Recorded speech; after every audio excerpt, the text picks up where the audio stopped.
The great chamber floated in the darkness of space, a massive ring of metal and light that orbited the peaceful world below. Inside, representatives from 1,000 worlds gathered in the Galactic Council chambers. Today they would witness a decision that would change everything. War Master Krenth stood at the center platform, his forearms spread wide in a gesture of dominance. His scales gleamed red under the lights, and his voice boomed across the chamber with absolute confidence. He represented the Vraxian hegemony, an empire that had conquered 200 worlds in the past 1,000 years. No one had ever stopped them. No one had even slowed them down. "We claim the system designated as Sol 3, Krenth announced. "The primitive species there will become part of our great empire. They have barely learned to travel between stars. They are weak. They are divided. They will fall in days." The council members stirred in their seats. Some nodded in approval. Others remained silent. A few looked worried. Archon Velithar, an elderly being who had served on the council for 3 centuries, rose slowly from his seat. His skin was pale blue, almost translucent, and his eyes held the weight of long experience. "War Master Krenth, our records show that Sol 3, which its inhabitants call Earth, is classified as a death world. Perhaps you should reconsider." Krenth laughed, a harsh sound that echoed through the chamber. "A death world? We have conquered 12 death worlds already, Archon. What makes this one special?" Velithar touched a control panel, and a holographic display appeared above the center platform. Images of Earth filled the air. Massive storms that could flatten cities, earthquakes that split the ground open, volcanoes that turned day into night, oceans that could swallow mountains. "The humans evolved on this world," Velithar said quietly. "They survived conditions that would kill most species in the galaxy. Their planet tried to destroy them for millions of years, and they refused to die." Another council member spoke up. This was Commander Zix, a battle-scarred warrior from a species that valued military strength above all else. Even he looked concerned. "I have studied their history files. These humans have been at war with each other for their entire existence. They have created weapons that could destroy their own planet multiple times over. They have killed hundreds of millions of their own kind in conflicts that lasted years." Krenth waved a dismissive hand. "Primitive savages fighting with crude weapons. We have plasma cannons that can burn continents. We have shields that can withstand their strongest attacks. We have fought and defeated species far more advanced than these hairless apes." The council fell into debate. Some agreed with Krenth. Earth was not a member of the Galactic Council, so the Council's laws did not protect them. The non-interference treaty did not apply. If the Vraxians wanted to conquer Earth, they had every legal right to do so. Others voiced concerns. Earth had recently developed faster than light travel. They had established 3 small colonies on nearby worlds. They had even sent a representative to the Council, hoping to open diplomatic relations. Surely they deserved a chance to prove themselves as a civilized species. The debate continued for hours. Krenth grew impatient. His warriors waited in their ships, ready to begin the invasion. Every moment wasted here was a moment his glory was delayed. Finally, a human entered the chamber. Ambassador Sophia Chen walked calmly down the long pathway to the center platform. She was small compared to most species present, barely reaching the shoulders of the average council member. Her black hair was pulled back in a simple style, and she wore the dark blue uniform of Earth's United Nations Space Command. She had been on the council station for only 3 weeks, trying to negotiate Earth's admission to the galactic community. She had been patient, polite, and respectful. But now, as she looked up at War Master Krenth, her eyes were cold as ice. "Ambassador Chen," Archon Velithar said gently, "the Council has made its decision. We cannot interfere with the Vraxian claim on your world. I am truly sorry." Sophia looked around the chamber at the 1,000 faces watching her. Some looked sympathetic. Others looked curious. Many looked completely indifferent to the fate of her species. "I understand," she said, her voice clear and steady. "You have your laws and you must follow them." "I respect that," Krenth laughed again. "Wise words from a primitive. Perhaps I will allow you to serve my empire after we conquer your world. You seem smarter than most of your kind." Sophia turned to face him directly. She did not look afraid. She did not look angry. She looked at him the way a scientist might look at an interesting insect. "War Master Krenth," she said quietly, "I want you to understand something. My people do not want this war. We came here seeking peace and friendship. We wanted to learn from you, to join your galactic community to share what we know. And now you will learn your place, Krenth said smugly. Sophia continued as if he had not spoken. But if you attack Earth, we will defend ourselves. We will use every weapon we have. We will fight with everything we know. And we will not stop until either you are gone or we are all dead. Empty threats from a dying species, Krenth sneered. Not a threat, Sophia said. A warning. My people have been fighting each other for 10,000 years. We have perfected the art of war in ways you cannot imagine. We have created weapons so terrible that we banned ourselves from using them against each other. We have strategies and tactics born from millions of conflicts across our entire history. She paused, looking around the chamber one more time. You have conquered 200 worlds. That is impressive. But those worlds surrendered when they saw your strength. They chose to live under your rule rather than die fighting. Humans are different. We do not surrender. We do not stop. And we learn very, very quickly. Krenth's scales flushed a deeper red with anger. Then you will die very, very quickly. Sophia nodded slowly. Perhaps. But I promise you this, War Master. If you attack Earth, you will regret it. Every single ship you send, every single warrior you commit. You will wish you had listened to this warning. She turned and walked out of the chamber, her footsteps echoing in the sudden silence. Archon Valithar watched her go, a deep sadness in his ancient eyes. He had seen many wars in his long life. He had watched civilizations rise and fall, and something in the human ambassador's words filled him with dread.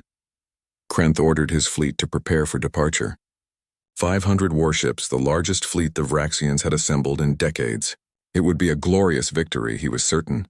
The Galactic Council could only watch as the fleet left for Earth. By their own laws, they could not intervene. They could only observe what would happen next. None of them knew they were about to witness something the galaxy had never seen before. None of them understood what humanity truly was, and none of them realized that Ambassador Chen's warning would prove to be the most accurate prophecy in galactic history. The observation deck of the Galactic Council Station was crowded. Hundreds of council members and their staff had gathered to watch the invasion of Earth.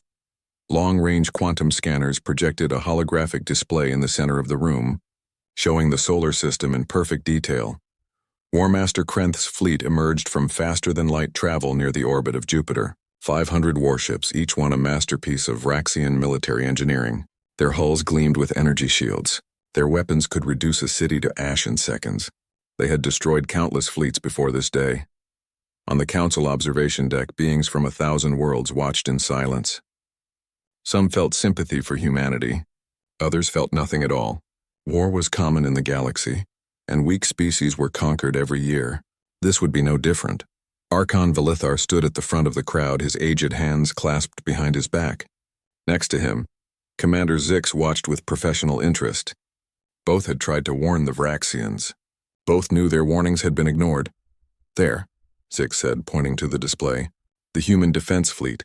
47 ships appeared on the scanners, positioning themselves near the orbit of Mars. They were small compared to the Vraxian warships, cobbled together from converted cargo vessels, mining ships, and the few military craft humanity had built in the past 50 years. They looked pathetic against the might of the Vraxian fleet. It will be over in minutes, someone in the crowd said. They should surrender now, another voice added. At least some of them would survive. But the human ships did not retreat. They did not send surrender signals. They arranged themselves in a defensive formation and waited. Krenth's voice came through the communication channels, broadcast openly so all could hear his victory. Primitive humans, you are surrounded and outnumbered. Surrender your world and you will be spared. Resist and you will be destroyed. The human response came from Admiral James Hawking, commander of Earth's defense fleet. His voice was calm, almost bored. Negative, Vraxian fleet. You have entered our solar system without permission. You have threatened our homeworld. Leave now, or face the consequences. Laughter echoed from the Vraxian ships. Consequences? What could these primitives do? Then die, Krenth said, and gave the order to attack. The Vraxian fleet moved forward in perfect formation, a wall of death advancing toward the human ships. Their weapons charged, ready to unleash devastation. What happened next shocked every observer on the council station. The human ships did not try to match the Vraxian formation. They did not attempt a traditional space battle. Instead, they scattered in all directions, moving with desperate speed. Then they started ramming. 3 human ships, their engines burning at maximum power, crashed directly into the lead Vraxian vessels. The collisions destroyed both the human ships and their targets in massive explosions. The Vraxian shields, designed to absorb energy weapons, offered little protection against several thousand tons of metal and fuel moving at incredible speed. Madness, someone on the observation deck whispered. They are killing themselves. But the human ships kept coming. Another 2 vessels rammed into Vraxian cruisers, destroying them both. The Vraxian formation broke apart as ships tried to avoid the suicidal attacks. Then the humans revealed their other weapons. Thousands of missiles launched from the remaining human ships. But these were not normal missiles. They were simple kinetic kill vehicles, chunks of dense metal accelerated to extreme speeds. They were cheap to make and deadly on impact. The Vraxian shields, calibrated for laser and plasma weapons, could not stop them effectively. Dozens of Vraxian ships took damage. Their hulls cracked and split under the kinetic impacts. Some lost propulsion, others lost life support. They are using banned weapons, a council member said in horror. Kinetic bombardment is against galactic warfare conventions. Earth never signed those conventions, Velithar said quietly. They are not bound by our rules of civilized warfare. The battle continued. Human ships used tactics that no civilized species would employ. They hid behind asteroids and ambushed Vraxian vessels. They detonated their own reactors when surrounded, taking enemy ships with them. They fired nuclear weapons, pumping the radiation into laser beams that cut through Vraxian armor. One human ship, already crippled and venting atmosphere, used its last moments to position itself between an enemy cruiser and a Vraxian battleship. When both Vraxian ships fired, trying to finish off the human vessel, their weapons hit each other instead. The Vraxian fleet had expected a quick victory. They had expected the humans to fight honorably, to follow the accepted rules of space warfare. They had expected to win. Instead, they found themselves fighting an enemy that had no honor, no rules, and no mercy. The humans fought like animals, like cornered predators that would rather die than surrender. After 6 hours of brutal combat, War Master Krenth ordered a retreat. His fleet had lost 150 ships. The humans had lost 40 of their original 47 vessels. By any traditional measure, the humans had lost. They had fewer ships remaining. They had suffered greater casualties in absolute numbers, but the Vraxian fleet was in chaos. They had never faced such vicious resistance. They had never seen an enemy so willing to sacrifice everything for victory. On the council observation deck, silence reigned. No one spoke. No one moved. They had just witnessed something that challenged everything they understood about warfare. Finally, Ambassador Sophia Chen entered the observation deck. She had been on Earth during the battle, coordinating with military command. Now she stood before the assembled council members, her uniform clean and her expression neutral. Ambassador Chen, Archon Velithar said softly, "Your losses were severe." "Yes," Sophia agreed. "We lost good people today, brave people who gave their lives defending Earth. The Vraxians will return," Commander Zik said. "They will bring more ships." "Many more, we know," Sophia said. "We are preparing for that." A council member from a species known for their logical thinking stepped forward. "Ambassador, your tactics were barbaric. You used weapons banned by Galactic Convention. You employed suicide attacks. You showed no regard for the accepted rules of warfare." Sophia looked at the council member with those same cold eyes she had shown Krenth days before. "We tried to warn you. We tried to tell you that humans do not fight like other species. We have been at war with each other for 10,000 years. We have killed millions of our own kind learning how to survive." She gestured to the holographic display, where wreckage from both fleets still floated in the darkness. "You have rules for warfare because you value honor and civilization. We value survival. When someone threatens Earth, when someone tries to destroy our home, we will use every weapon we have, every tactic we know, every advantage we can create." "But you lost," another council member said. "You have only 7 ships remaining." "The Vraxians have 350. Sophia smiled, and it was not a pleasant expression. "We have 7 ships remaining here. But we also have something else now." "What?" Velithar asked, though he suspected he knew the answer. "We disabled 12 Vraxian ships instead of destroying them," Sophia said. "We boarded them. We studied them. And we took their technology. Shocked murmurs ran through the crowd. Boarding enemy ships during battle? Taking technology from disabled vessels? These were not things civilized species did. In the past 6 hours, Sophia continued, our engineers have learned more about Vraxian shield systems, weapons, and faster-than-light drives than we learned in the past 50 years of our own research. We are already incorporating this knowledge into our designs. She looked around the observation deck at the hundreds of faces staring at her in disbelief and horror. The Vraxians made a mistake when they attacked Earth, she said quietly. They thought we were weak because we are young. They thought we would surrender because we are primitive. They were wrong. And now they have given us the tools to become stronger. Sophia turned and left the observation deck, leaving the council members to contemplate what they had just witnessed. Archon Valithar watched her go, then looked at Commander Zix. What have we unleashed? He asked. Zix, who had seen more battles than most beings in the galaxy, shook his head slowly. Something terrible, he said. The humans do not fight to conquer. They fight to survive. And species that fight for survival do not stop until either they win or they are extinct. In the holographic display, the remaining human ships were already moving, not retreating to Earth to lick their wounds, not waiting for the Vraxians to attack again. They were salvaging every piece of technology they could from the battlefield, learning from their enemy even as their own dead floated in the darkness. The Galactic Council watched in silence, and for the first time in centuries, many of them felt something they had forgotten. They felt fear. 3 weeks had passed since the first battle. The Galactic Council expected Earth to surrender. Every species in known history had surrendered after such devastating losses. It was the logical thing to do, the civilized thing to do. Humanity did not surrender. On the Council observation deck, Archon Valithar watched the quantum scanners with growing disbelief. What he saw should have been impossible. They are building, he said softly. Commander Zix stood beside him, studying the data with professional interest. Not just building. They are transforming their entire civilization into a war machine. The scanners showed Earth and its colonies working at a pace that defied reason. Every factory, every shipyard, every manufacturing facility had been converted to military production. Civilian cargo ships were being stripped down and rebuilt as warships. Mining vessels were being fitted with weapons. Even passenger transports were being turned into troop carriers. They have increased their ship count from 7 to 73, Zix said, in 3 weeks. The quality must be poor, another council member said. Ships built so quickly cannot be effective. Look closer, Valithar said, touching a control to zoom in on one of the new human ships. They are not trying to match Vraxian technology.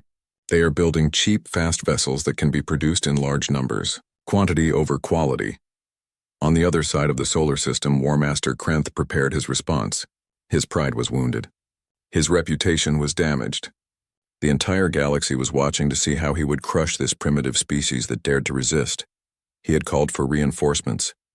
His fleet now numbered 2,000 warships, the largest invasion force the Vraxian hegemony had assembled in centuries. There would be no mercy this time. No prisoners. Earth would burn. They will be overwhelmed, Krenth told his officers. No matter how many crude ships they build, they cannot stand against our might. His fleet moved forward, advancing toward Earth with unstoppable confidence. The Council watched as the two forces approached each other near Earth's moon. The Vraxian fleet was a wall of destruction, their shields glowing with power, their weapons charged and ready. The human fleet moved to intercept, 73 ships against 2,000. It should have been a massacre.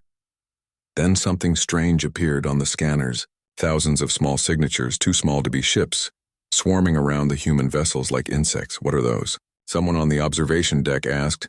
Drones, Commander Zix said, leaning forward to study the display. Unmanned combat drones. The truth became clear as the battle began. Humanity had not just built ships in the past 3 weeks. They had converted their entire industrial capacity into a drone factory.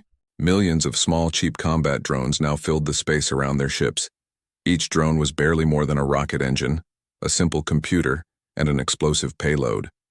They cost almost nothing to build. They required no life support. They had no shields and minimal armor, but there were millions of them. The Vraxian fleet opened fire. their powerful weapons destroying drones by the hundreds. Energy beams cut through swarms of them. Missiles detonated, taking out dozens at a time. It did not matter. For every drone destroyed, 2 more took its place. The drones attacked in waves, crashing into Vraxian ships by the thousands. Each explosion was small, barely enough to scratch the shields. But thousands of small explosions added up. Vraxian shields began to flicker and fail under the constant bombardment. "Impossible," Krenth growled, watching his displays in disbelief. "Where are they all coming from?" The answer was simple and terrifying. Every factory on Earth, every manufacturing facility on the human colonies, every 3D printer and assembly line had been converted to produce these drones. Humanity was printing weapons faster than the Vraxians could destroy them. And behind the swarms of drones, the human ships employed the same vicious tactics they had used in the first battle. They targeted Vraxian life support systems. They used damaged ships as shields. They detonated nuclear weapons in the middle of enemy formations. One human captain, her ship crippled and surrounded, did not try to escape. Instead, she accelerated directly into a Vraxian battleship, her engines burning at maximum power.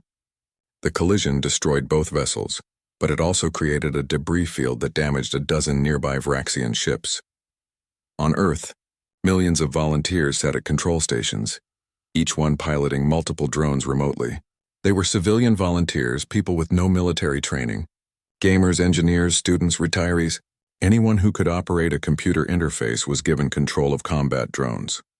When their drones were destroyed, they simply took control of new ones. The stream was endless.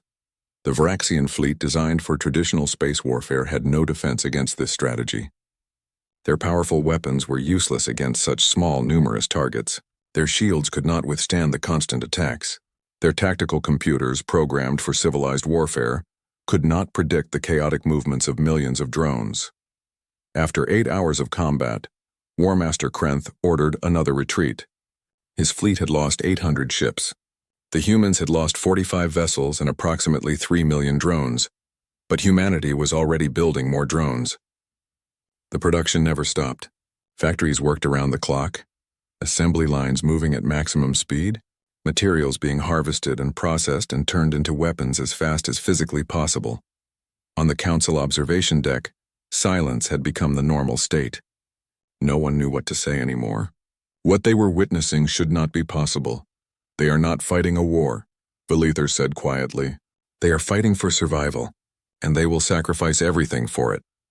A council member from a peaceful species, one that had never known war, spoke up with confusion in her voice. "But why? Why do they not surrender? Why do they continue to throw away lives when defeat is inevitable?" Commander Zix answered before Velithar could. "Because for humans, surrender is not an option. I have studied their history files extensively over the past 3 weeks. Do you know what I learned?" The council members waited. "Humans have a saying," Zix continued. "They say, 'We will fight them on the beaches, we will fight them on the landing grounds, we will fight in the fields and in the streets, we will fight in the hills. We will never surrender.' These are not just words to them. This is how they think. This is how they survive." He gestured to the holographic display where human ships were already moving to salvage Vraxian technology from the battlefield. "Look at them. They just lost 45 ships and millions of drones. But they are not mourning. They are not afraid. They are learning. They are adapting. They are taking our technology and making it their own." Another council member, this one from a species with a strong military tradition, spoke up. "But they are still losing. The Vraxians can bring more ships. Eventually, Earth will run out of resources, will they?" Velithar asked. "Look at the mining operations in their asteroid belt. Look at the industrial facilities on their colonies. They are extracting resources at a rate that should be impossible. They are working their population to exhaustion, sacrificing comfort and safety for production." He paused, his ancient eyes sad. Most civilized species would collapse under such strain. Populations would rebel. Governments would fall. But humans are different. They are united by fear and anger and determination. Every loss makes them fight harder. Every death makes them more desperate. Ambassador Sophia Chen entered the observation deck. She looked exhausted, her uniform rumpled, dark circles under her eyes. She had not slept more than a few hours in the past 3 weeks. "Ambassador," Velithar said gently. Your people fought well today. We lost good people, Sophia said, her voice flat with exhaustion. But we also learned valuable lessons. The Vraxian fleet is powerful, but it is designed for traditional warfare. We are adapting our tactics to exploit their weaknesses. You cannot win, a council member said bluntly. The mathematics are against you. The Vraxians can field 5,000 ships if needed. Eventually you will be overwhelmed. Sophia looked at the council member with eyes that had seen too much death in too short a time. You are thinking like a civilized species, she said. You are thinking about acceptable losses and strategic value and cost-benefit analysis. She gestured to the holographic display, where her people's ships moved among the wreckage, salvaging and learning and preparing for the next battle. We are not thinking about winning in a traditional sense. We are thinking about making the cost so high that the Vraxians decide we are not worth conquering. We are thinking about survival at any price, and we are thinking about what we will do to them if they do not stop. A chill ran through the observation deck. The assembled council members, beings from 1,000 worlds, suddenly understood something terrible. Humanity was not fighting to win. They were fighting to make sure that if they died, they would take their enemies with them. They were fighting with the desperation of a species that had nothing left to lose, and they were just getting started. War Master Krenth, on his flagship in the outer solar system, stared at his casualty reports and felt something he had never experienced in 2 centuries of warfare. He felt doubt. His officers assured him that Earth would fall. More ships were coming. More warriors were ready. Victory was certain. But Krenth remembered Ambassador Chen's warning, spoken in the council chambers what felt like a lifetime ago. You will regret it, she had said. For the first time in his long military career, War Master Krenth wondered if he had made a terrible mistake. 2 months had passed since the Vraxian invasion began. The Galactic Council had watched 3 major battles, each one more brutal than the last. The Vraxians had lost over 1,500 ships. Humanity had lost hundreds of vessels and countless drones. Everyone expected the next Vraxian attack. What no one expected was what actually happened. The council observation deck erupted in chaos as alarms sounded across the holographic displays. Multiple emergency signals came in simultaneously from 3 different Vraxian border systems. What is happening? Archon Velithar demanded. The displays shifted, showing 3 Vraxian colony worlds far from Earth. Human ships had appeared in all 3 systems at once, moving faster than should have been possible with the technology Earth possessed just months ago. They reverse-engineered our faster-than-light drives, Commander Zik said, his voice filled with professional admiration and horror, and they improved them. The human fleet had split into 3 attack groups. Each group contained 50 ships, small by Vraxian standards but equipped with technology stolen and adapted from captured Vraxian vessels. The humans had learned fast, taking Vraxian innovations and combining them with their own brutal efficiency. But the humans were not attacking population centers. They were not bombarding cities or threatening civilians. They were destroying infrastructure. Power stations exploded under kinetic bombardment. Communication satellites were reduced to debris. Supply depots burned. Orbital shipyards, half filled with Vraxian warships under construction, were torn apart by missile strikes. The Vraxian defenders, expecting to protect their civilians, found themselves fighting an enemy that ignored traditional military targets. The humans hit supply lines, destroyed manufacturing facilities, and crippled the logistical networks that kept the Vraxian military functioning. Within hours, 3 Vraxian border systems were in chaos. No civilians had been killed, but the military infrastructure was devastated. Then the human ships disappeared, jumping back into faster-than-light travel before Vraxian reinforcements could arrive. On the council observation deck, shocked silence reigned. Humanity had just demonstrated something terrifying. They were no longer defending. They were attacking. War Master Krenth's voice came through the communication channels broadcasting to the council. His tone had lost its confidence, replaced by barely controlled rage. The humans dare to attack our territory? They will pay for this insult with their lives. I am calling for reinforcements from our core worlds. We will crush them completely. But before he could finish, another alarm sounded. Human ships had appeared in 2 more Vraxian systems.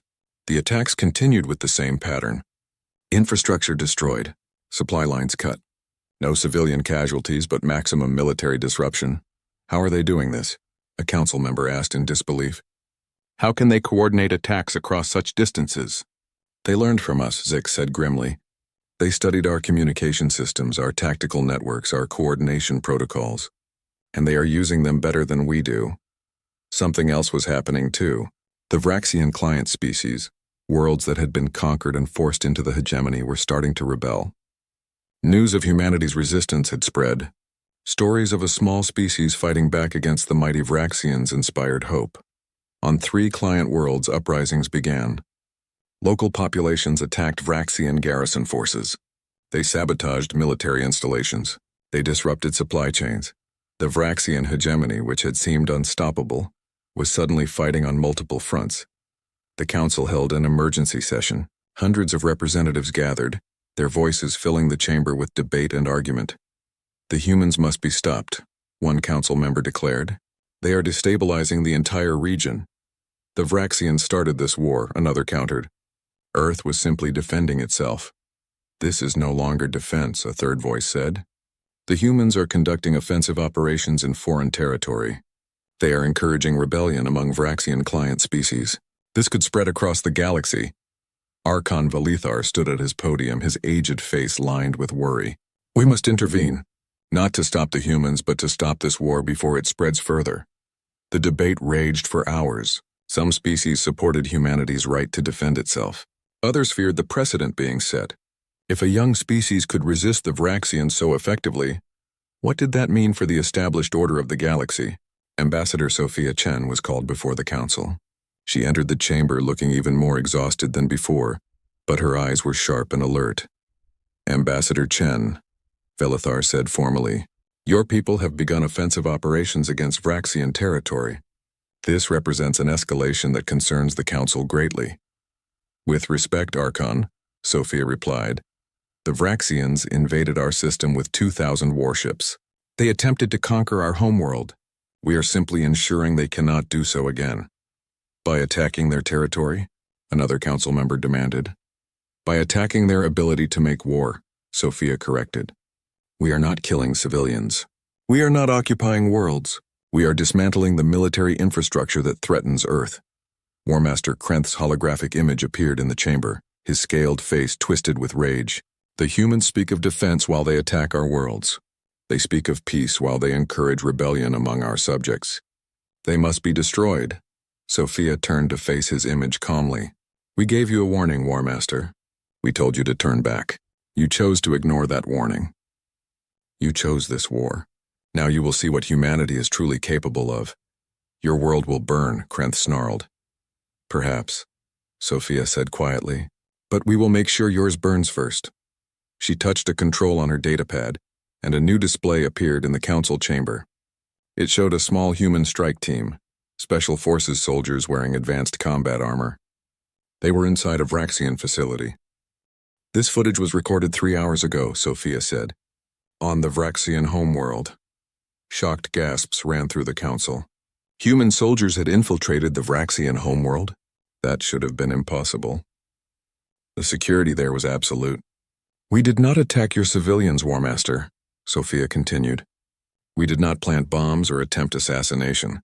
We simply accessed your planetary communication network and broadcast the truth to your population. The display showed Vraxian civilians watching screens in public spaces. They were seeing casualty reports, battle footage, and strategic assessments. All the information that their government had been hiding from them. For months, the Vraxian government had told its people that the war with Earth was going well. That victory was certain. That human resistance was minimal. Now the truth was revealed. The Vraxian population learned that over 2,000 of their warships had been destroyed, that their military was suffering losses unprecedented in their history, that a primitive species was defeating them. Riots broke out in the Vraxian capital city. Protests erupted on a dozen Vraxian worlds. The population demanded answers. They demanded to know why so many of their warriors had died fighting a species that should have surrendered immediately. The Vraxian government was forced to divert ships from the war effort to maintain order at home. This is terrorism, Krenth shouted. This is a violation of all civilized norms. This is information, Sophia said calmly. We simply told your people the truth. If the truth destabilizes your government, perhaps your government deserves to be destabilized. She looked around the council chamber at the assembled representatives. We will present our terms for peace one time. Listen carefully, because we will not repeat them. The chamber fell silent. Every being present leaned forward to hear. First, Sophia said, the Vraxians will recognize Earth's sovereignty and establish a 50-light-year exclusion zone around our system. No Vraxian ship will enter this zone without permission. Never, Krenth said. Sophia continued as if he had not spoken. Second, the Vraxians will pay reparations for the damage they have caused. Technology, resources, and assistance in building our infrastructure. Absurd, Krenth snarled. Third, Sophia said, her voice hardening, the Vraxians will grant independence to all their client species. The conquered worlds will be free to choose their own destiny.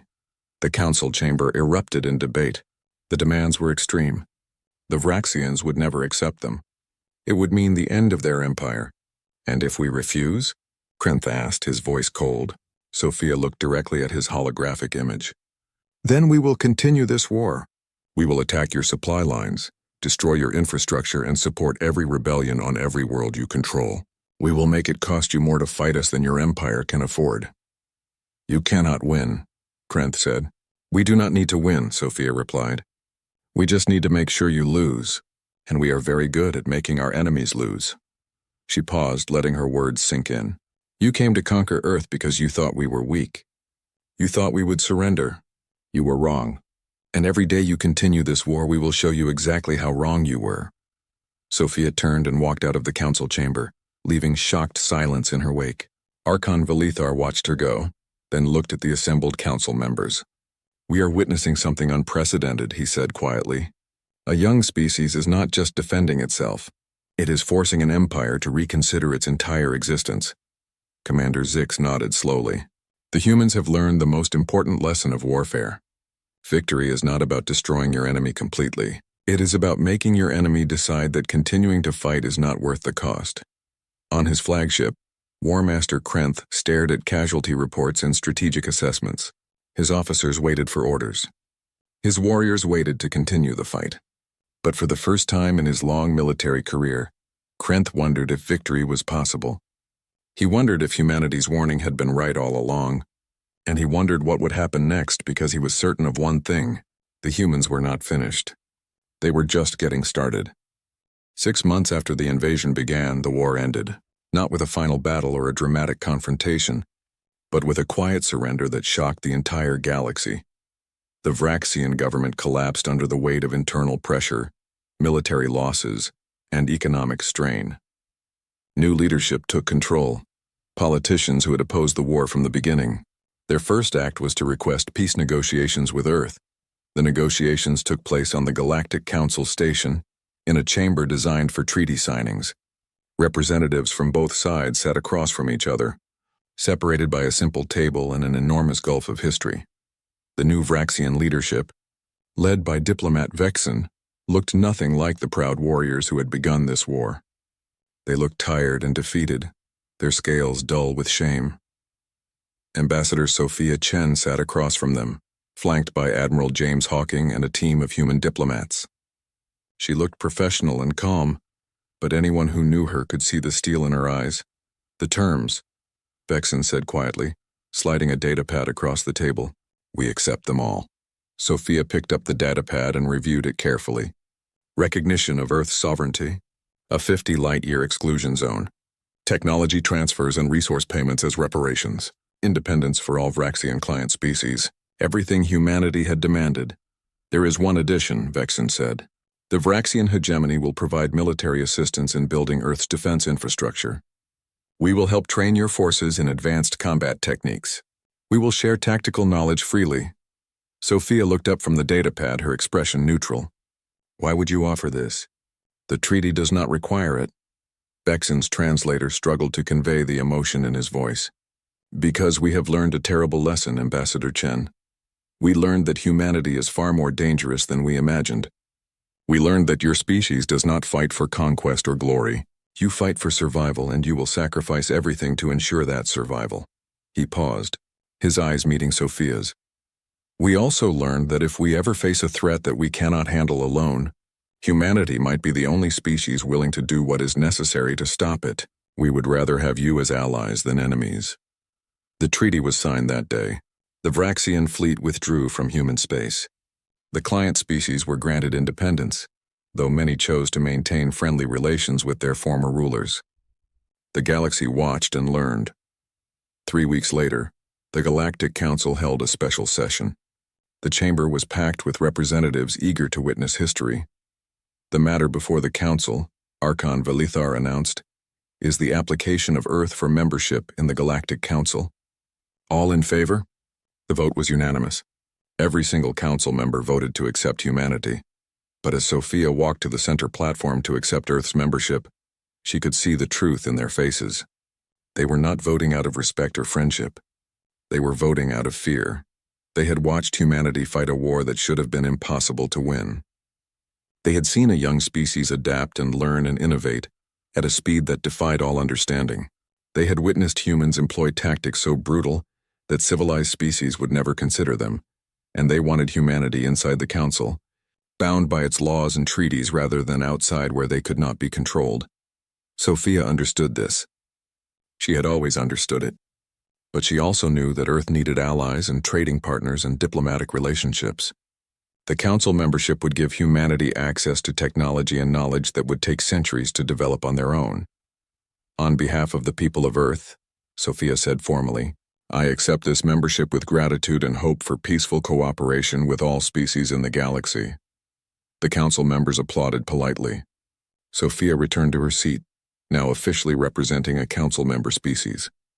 After the ceremony, Archon Velithar approached her privately.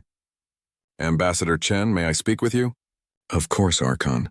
They walked to a viewing port that looked out over the stars. For a long moment, neither spoke. You frightened them, Velithar said finally. You frightened all of us. I know, Sophia said quietly. Do you understand what you have done? What humanity has become in the eyes of the galaxy? Sophia looked at the reflection in the viewport, seeing not just herself but the ghost of every human who had died in the war. We became what we needed to become to survive. You became a warning, Velithar said. Every species in the galaxy now knows that Earth is not to be threatened. They know that humanity will fight with a ferocity that civilized beings cannot match. They know that you will sacrifice everything, learn everything, and adapt everything to ensure your survival. Is that a bad thing? Sophia asked. Velithar considered carefully. That depends on what humanity does with that reputation. You could become conquerors using fear to expand your territory, or you could become protectors using your strength to defend others. We never wanted this war, Sophia said. We wanted peace. We wanted to explore and learn and make friends among the stars. But you were very good at war, Velithar observed. Yes, Sophia admitted. We were, because we have been practicing for 10,000 years. 5 years passed. The galaxy changed in ways no one expected. Humanity became the Galactic Council's rapid response military force. When pirates threatened trade routes, human ships dealt with them efficiently and brutally. When territorial disputes threatened to become wars, human negotiators reminded both sides what humanity was capable of, and suddenly compromise seemed much more attractive. Species that had been aggressive found themselves becoming peaceful. Species that had considered expansion found themselves satisfied with their current territories. The presence of humanity and the memory of what they had done to the Vraxians kept the galaxy remarkably stable. Earth grew wealthy from its new role. Other species paid handsomely for human protection services. Technology flowed into human space. The colonies expanded. Humanity spread across dozens of star systems, building and growing and thriving. The human accords were established, a set of warfare rules that humanity agreed to follow when dealing with other council species. They were less restrictive than the standard galactic conventions, allowing humanity to maintain its tactical advantages while still being part of civilized society. But everyone knew the truth. If humanity was truly threatened again, if another species made the mistake of attacking Earth, those accords would be forgotten. Humanity would once again become the terrifying species that had destroyed the Vraxian hegemony. Ambassador Sophia Chen, now High Admiral Sophia Chen, stood on the bridge of the UNS Defiance, humanity's first purpose-built flagship. She was older now, her hair touched with gray, but her eyes still held that same cold determination. "Admiral," her communications officer said, "we are receiving a message from an unknown species. They have just discovered Earth through their exploration efforts."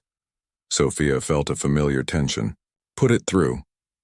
The alien appeared on screen, a being unlike any humanity had encountered before. Its translator worked slowly, processing its language. "We are the Korath Dominion," the alien said. "We have discovered your world and find it suitable for our needs. You will evacuate your population to other colonies. We will begin terraforming operations within one of your standard months." Silence filled the bridge. Every human officer stared at the screen in disbelief. After everything that had happened, after all the galaxy had learned, this species was making the same mistake the Vraxians had made. Sophia took a deep breath, feeling tired and sad. "Do you know who we are?" "Irrelevant," the Korath said. "You are a young species with limited territory. We are offering you the chance to leave peacefully. Consider it generous." Before Sophia could respond, another communication channel opened. It was from the Vraxian government. "Admiral Chen," Vexen's voice said, "we intercepted the Korath transmission. Please allow us to handle this." "Stand by," Sophia told both channels. She muted the Korath and spoke to Vexen. "What do you want to do?" "We want to save the Korath from making a fatal mistake," Vexen said.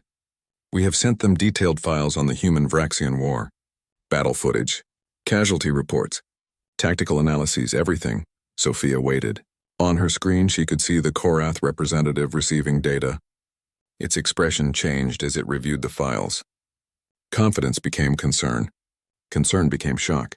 Shock became terror. The Korath stammered, "We did not know. We did not understand. We withdraw our claim immediately. Please accept our apologies. We meant no disrespect to humanity." The communication cut off abruptly. Scanners showed the Korath ships turning away from Earth at maximum speed. Sophia unmuted the channel to Vexen. "Thank you for the assistance." "It was necessary," Vexen said. "The galaxy must remember what happens when Earth is threatened. Some species need to learn from the mistakes of others rather than making those mistakes themselves." The communication ended. Sophia's officers relaxed, smiling at the Korath's hasty retreat. But Sophia did not smile. She looked out at the stars and thought about what humanity had become. They were respected throughout the galaxy. They were feared by every potential enemy. They had achieved a level of security and prosperity that seemed impossible just 5 years ago. But they were also alone in a way they had never been before. Other species were friendly but cautious, never forgetting what humanity was capable of when threatened. "Admiral," her first officer said quietly, "was it worth it?" Sophia considered the question carefully. She thought about the thousands who had died in the war. She thought about the civilization that had been transformed from peaceful explorers into galactic enforcers. She thought about the reputation humanity now carried. A reputation built on violence and determination, and the willingness to sacrifice everything. "Yes," she said finally. "We survived. That is always worth it." In the Galactic Council chambers, a new species was presenting their application for membership. They were young and optimistic, eager to join the galactic community. Archon Velithar, still serving after all these years, smiled at their enthusiasm. But he also added a new requirement to their orientation materials. Every new member species now received a complete historical file on humanity and the human-Vraxian war. The file was titled "A Warning and a Lesson." The lesson was simple. In the vast galaxy filled with thousands of species and millions of worlds, there was one species that should never be threatened. One world that should never be attacked. One civilization that would sacrifice everything to ensure its survival. That species was humanity. That world was Earth, and the galaxy would never forget. Commander Zix, now retired and teaching military history at a prestigious academy, always ended his lectures on the human-Vraxian war with the same words. "Remember this above all else. Humans do not fight to conquer. They do not fight for glory. They fight to survive. And when a species fights for survival, they become the most dangerous force in the universe. If you ever encounter humanity, be very careful, be respectful, and whatever you do not threaten their homeworld." His students, beings from a dozen different species, always asked the same question. But surely some species could defeat them if they tried hard enough. Zix would smile sadly and shake his head. You could destroy Earth, you could kill every human in the galaxy. But in the process of doing so, you would pay such a terrible price that your own civilization would fall. That is the human guarantee. If they die, they will take you with them. And that, he would conclude, is why humanity is the most terrifying species in the galaxy. Not because they cannot be beaten, but because they ensure that beating them is never worth the cost. Across the stars, humanity continued to grow and thrive. They explored new worlds, made new discoveries, and built new relationships. They were part of the galactic community now, contributing their knowledge and receiving knowledge in return. But every human ship still carried weapons. Every human colony still maintained defenses. And every human child still learned the history of the Vraxian War and the price that had been paid for Earth's survival. They would never forget who they were. They would never forget what they were capable of. And they would never stop being ready to defend their home. In the darkness of space, among the countless stars of the galaxy, one word had taken on a new meaning. A word that made aggressive species reconsider their plans. A word that brought peace through the promise of terrible violence. That word was simple: human.